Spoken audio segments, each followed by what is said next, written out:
Hi grade 7s. Today we're going to be continuing. We're going to be looking at question 8. It's in your textbook on page 126, the last question of section B, which is the language section of the practice paper. I'm hoping that the slides fill in the gap, because if we would be marking as a class, we'd be discussing and you'd be volunteering your answers.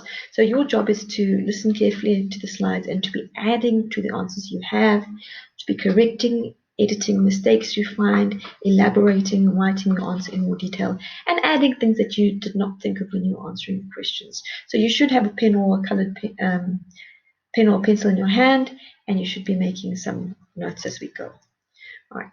The first part of question 8 says study the visual text below. That means before you do anything, you should be looking at the text, reading through it, and looking for any visual cues. Then the first question says, 8.1, what type of text is it? They want you to identify 3 key features of this text type to support your answer, and that's for 4 marks. 8.2 asks you to explain the type of verb used in the first word of each instruction, and that's for 1 mark. And 8.3, they're asking you to describe in detail the following aspects of the text, giving examples. That's the audience, the purpose, the language, and the layout. That's for 4 marks. So this is what the text looks like in your textbook.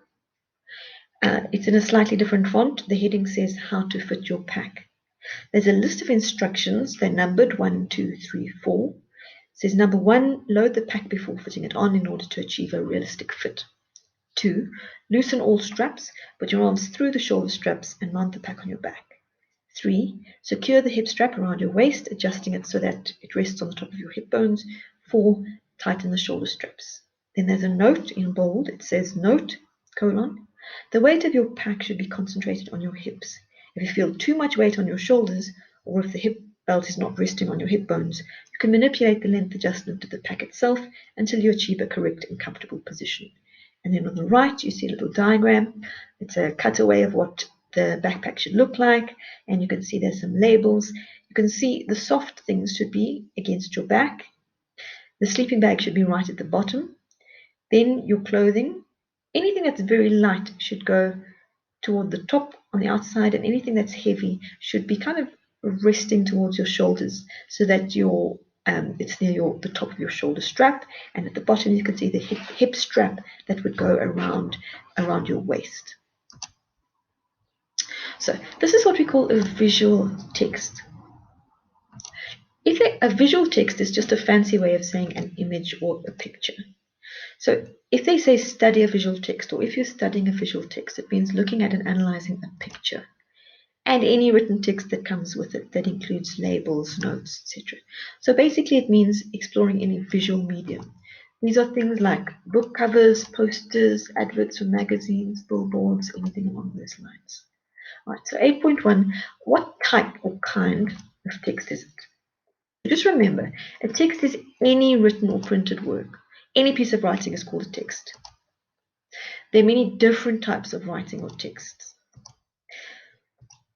A text can be, these are some of the ways we can describe a piece of writing. It could be persuasive, instructive, informative, or descriptive. So you've actually last year had the opportunity to write each of these kinds of writing. So although perhaps you're not very familiar with the names, you've all had a chance to write something persuasive, to persuade somebody, perhaps a debate or speech, instructive, giving somebody instructions how to do something, informative, that's the kind of things you normally write for social sciences where you're listing facts, or descriptive, simply describing using lots of adjectives. So we're going to answer the first part of the question first. You could start with a sentence starter like the text is. This text that we looked at is an instruction text. So you could say it's an instruction text. Another way of describing it is to say it's an instructional text. So if you said it's a list of instructions or instructions to carry a pack, or as long as you've used the words instruction or instructional, you can give yourself a mark. Then there's 3 marks left. So you're going to identify 3 key features to support your answer. So they want you to prove that it is in fact an instructional text. They want to see if you know what an instructional text is, and also if you know the key features of an instructional text. So you need to explain what clues tell us that this is in fact an instructional text. So I'm going to list a few of the key features. That's the way that we identify or recognize an instructional text. So an instructional text or instructions has a heading. We could also call it a title. The heading usually states the purpose of the text in an instructional text. So a big clue is if you see the words how to. The heading states the goal to be achieved. So if it said how to bake a cake in the microwave or how to tie your shoelace with one hand, the heading gives you the goal or the aim of the text. Another key feature is that there's usually a list of materials or ingredients, and or there could be a list of steps or a list of instructions for you to follow. Also, these steps or instructions are usually sequenced in a particular order, and they're usually numbered or in bullet form or in bullet points. The steps are usually in chronological order, so 1, 2, 3, 4, or do this followed by that, and then such and such. So the key features of an instructional text are the sentence or each instruction begins with a verb, and it's a particular kind of verb. It's the imperative or the command form of the verb. So for example, if I said take your pencil, cut the packet, pack the bag, the instructions, first of all, you can see that they're written in present tense. So it's the present tense form of the verb, and those verbs are a particular kind of verb. Also, another feature is that the written text is often accompanied by a picture or diagram, such as the one we saw with the pack. So you're going to give yourself a mark for saying any of these things. Remember, we're trying to prove or show that it was an instructional text. So if you mentioned that the text has a heading or a title that describes what we're going to do, or if you said the text begins with the words how to. So there you can see our text begins with a heading, and it tells us the goal of the text, how to fit your pack. You can see those words there, how to. And there's the goal, fit your pack. So another thing is that there's a list of instructions. There's the list of instructions. So if you said anything about a heading or a list of instructions, you can give yourself 1 mark. Also, the instructions or the steps are numbered or sequential or in chronological order, one following the other. So you can see there, 1, 2, 3, the steps are numbered. So if you mention anything about the fact that the steps are numbered or in a particular order, you can give yourself a mark. Remember, we're just looking for 3 extra marks because we already have 1 mark for saying it's an instructional text. You could have also mentioned that the sentences are written using the command form of the verb. Okay. So, can you see that each sentence starts with a verb? Load, loosen, secure, tighten.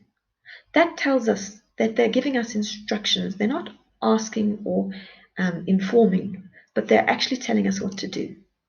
So that's why it's the command form of the verb, because they're commanding us to do something. Another way of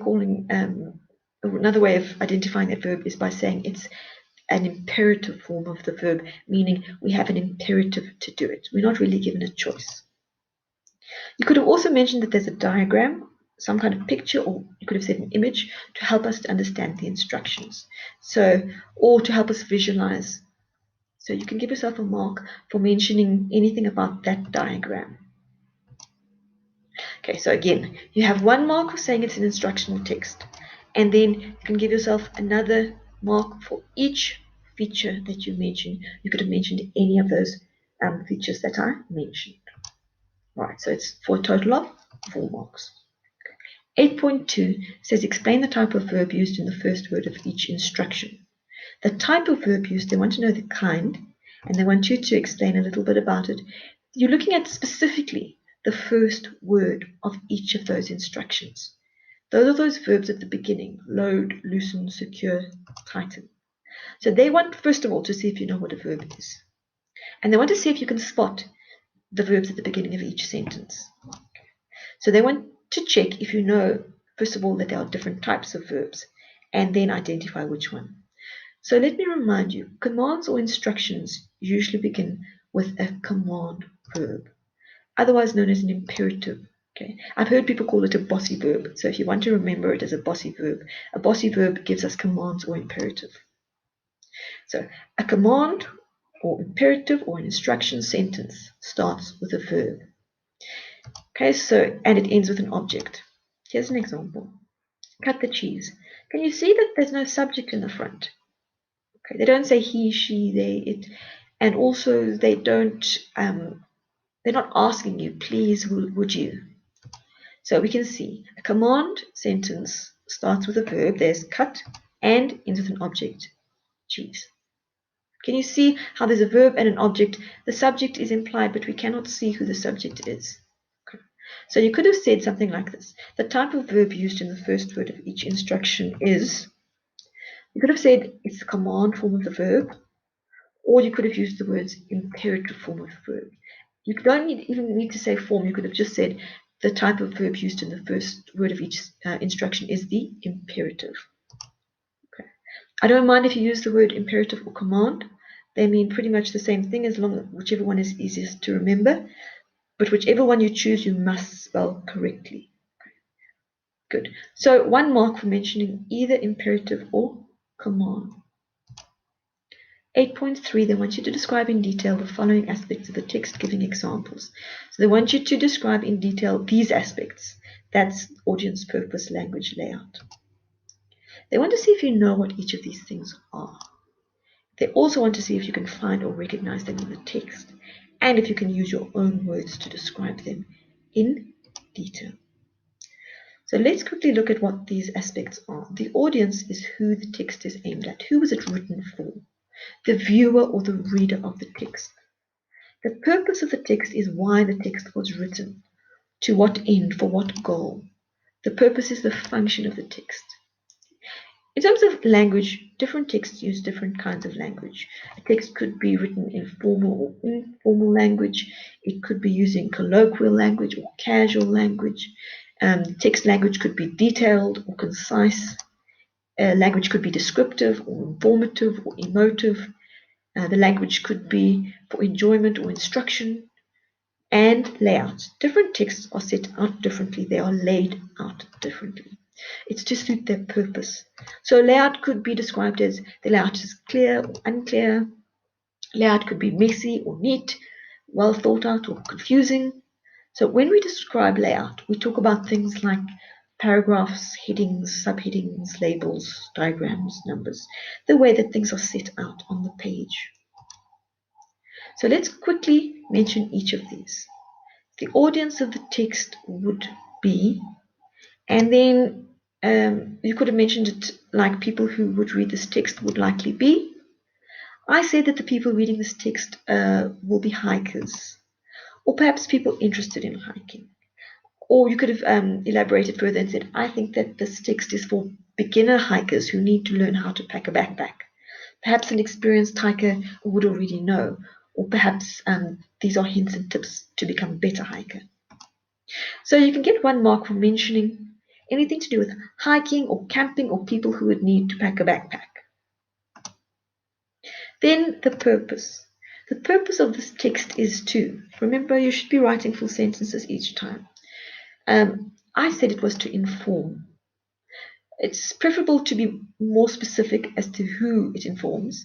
So you could say it's to inform beginner hikers on the best way to carry their pack, or to instruct hikers on how to fit their pack in the best way. Anything to do with that is, you can give yourself a mark. Remember the purpose is why. Why was that text written? Next thing to discuss is language. The language used in the text is, there's a few things you could have said, and I'm going to say you can give yourself a mark for mentioning any of these. So you could say it's formal. In other words, it's not colloquial or casual or sloppy. It's concise, meaning it sticks to the point. It's not a whole workbook or a whole manual. It's just a short text. It's informative, meaning it's informing us how, giving us a little bit of information. And you could have said it's helpful, the language is clear, the language is to the point.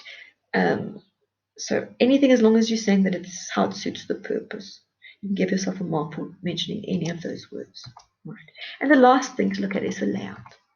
Now remember, the layout is the way that things are set out on the page. So we're just going to describe it. I'm going to say you can give yourself a mark for mentioning any descriptive word that describes the layout accurately. You could say it's clear, easy to follow, easy to read, and you could mention specific parts of the layout. So you could say it has headings, everything is labeled, there are numbers.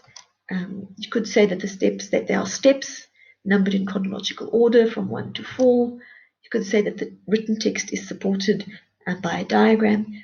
If you simply describe the way that it's set out, you can give yourself a mark. So if you said there's a heading followed by numbered steps with a note at the bottom and a diagram on the right, then that's perfect. You're going to get your mark. This time they're only giving you 1 mark, but they could ask you to write a whole paragraph about each of these. So, for example, they could give you 5 whole marks for the layout. But in this case, I'm going to give you 1 mark for mentioning any one of these things. All right. So those are the 4 things. 1 thing for describing who the audience would be, 1 mark for describing what you think the purpose, function, or job of this text is, 1 mark for describing the language used, and another mark for describing the way it's laid out or set out. So that's 4 marks in total. All right. Good. That brings us to the end of the language practice. In the next video, I'm going to read the text aloud for the literature part, and I'm going to briefly describe the questions for you.